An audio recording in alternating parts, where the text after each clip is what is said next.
लेकिन हमारे समझ में एक इंसान सुखी है, कौन सा? जिसके शरीर में कोई रोग नहीं है, घर में लाखों की दौलत भरी हो, नाती बेटा बहुत सेवा करें, अगर शरीर में रोग है तो काहे को सुखी? पहला सुख निर्मल हो काया, पहला सुख निर्मल हो काया, और दूसरा सुख घर में हो माया। बिना पैसों के अच्छे नहीं लगता कलयुग में।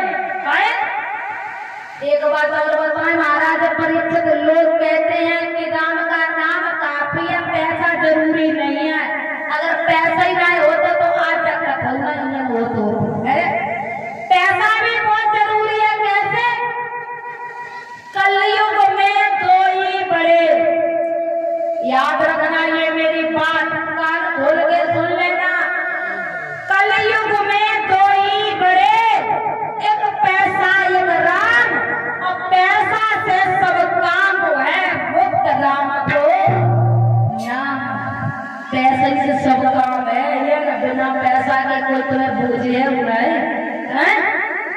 याद रखना, आज बताया है कि पहला सुख निर्मल हो पाया, और दूसरा सुख घर में हो माया, और तीसरा सुख सुत आज्ञाकारी, और चौथा सुख पतिव्रता नारी।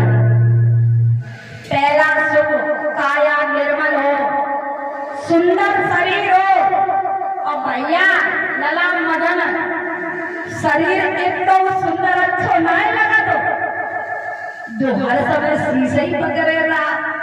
अरे और दूसरा सुख घर में माया हो, माया इतनी अच्छी नहीं है महाराज, जो सबका आराम से चैन की नींद सोए रहो, और तुम दुनाला लेकर छत पे पड़े कि कहीं कोई से आ ना जाए। माया इतनी अच्छी नहीं है।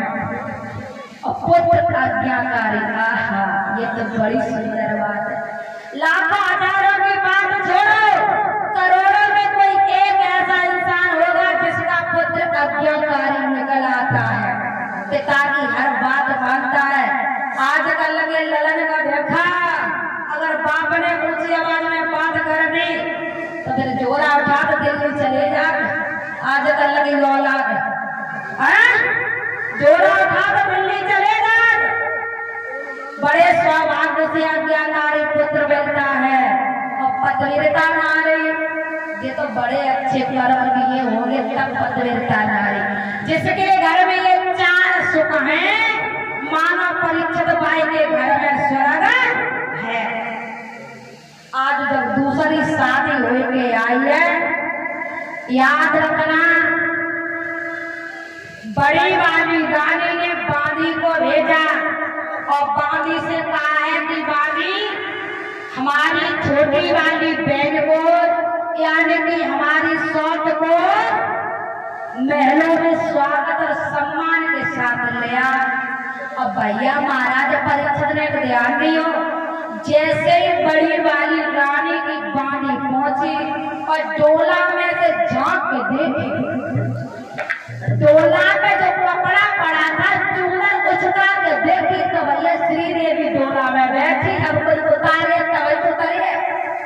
जब लड़का बहू लेके आता है शादी करके तो भैया ननद उतार जाते भाभी को, तब भाभी उतरती अपने आप उतरने वाली न है। तो जब बाणी उतारने गई और बोले, महारानी तुम्हारी बड़ी बहन तुम्हें महलों में बुला रही, जल्दी चलो। और जैसे ही महाराज परीक्षित बड़ी बहन को नाम सुनो, सोई छोटी वाली रानी को नाम तो सुरुचि। सुरुचि, एक बात और बताए महाराज, नाम का भी प्रभाव पड़ता है, लोगों पे नाम भी सोच समझ के रखने चाहिए।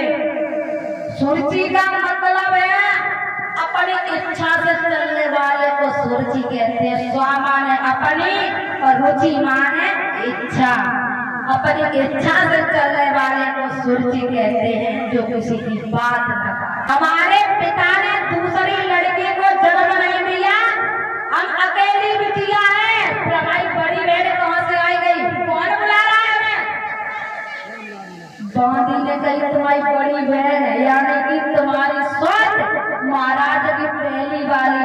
पढ़ने, उसी समय सुरजी के बदन में आग लग गई।